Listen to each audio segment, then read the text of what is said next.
Hello மிதுன ராசி மக்களே, நீங்க எப்பவுமே ஒரு டபுள் ஆக்ஷன் சூப்பர் ஸ்டார் தான். உங்க புத்திக்கு முன்னாடி யாரு வந்தாலும் கன்ஃபியூஸ் ஆகி போயிருவாங்க. ஜாப்னு வந்துட்டா ஒரே நேரத்துல 3 வேலை பாப்பீங்க. ஆனா பாஸ் கிட்ட மட்டும் சார் நான் ரொம்ப பிஸிங்க சார்னு ஒரே பிட்ட போட்டு செம்மையா எஸ்கேப் ஆவீங்க. Because you are the masters of communication. என்ன ப்ரோ, ஒரே வேலையை திரும்ப திரும்ப கொடுத்தா உங்களுக்கு வெறுத்து போயிடும். ஸ்லோவா இருக்கிறவங்கள பார்த்தா வேலை பார்க்கறோமா இல்ல உங்க மூஞ்ச பார்த்துட்டு உட்கார்ந்து இருக்கிறோமான்னு நல்ல கோவமா கேப்பீங்க. மர்க்குரி எனர்ஜினா சும்மாவா? பிசினஸ்னு வந்துட்டா you are the ultimate salesman. கல்லையும் கனியா மாத்திடுவீங்க. உங்க பேச்சு தான் உங்களுக்கு பெரிய இன்வெஸ்ட்மெண்ட்டும்.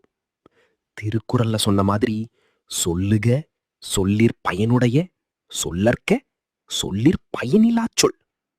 பயனுள்ள விஷயத்தை மட்டும் பேசி உங்க பிசினஸ வேற லெவலுக்கு கொண்டு போவீங்க. கொஞ்சம் அந்த மைண்ட டைவர்ட் பண்ணாம ஒரே விஷயத்துல கான்சென்ட்ரேட் பண்ணா நீங்க தான் த ஸ்மார்ட்டஸ்ட் பாஸ். உங்க கிரியேட்டிவிட்டிக்கு எல்லையே இல்ல. பிசினஸோ ஜாபோ உங்க திறமையை யாருமே மிமிக் பண்ண முடியாது. So keep rocking with your twin power. Subscribe and share, like.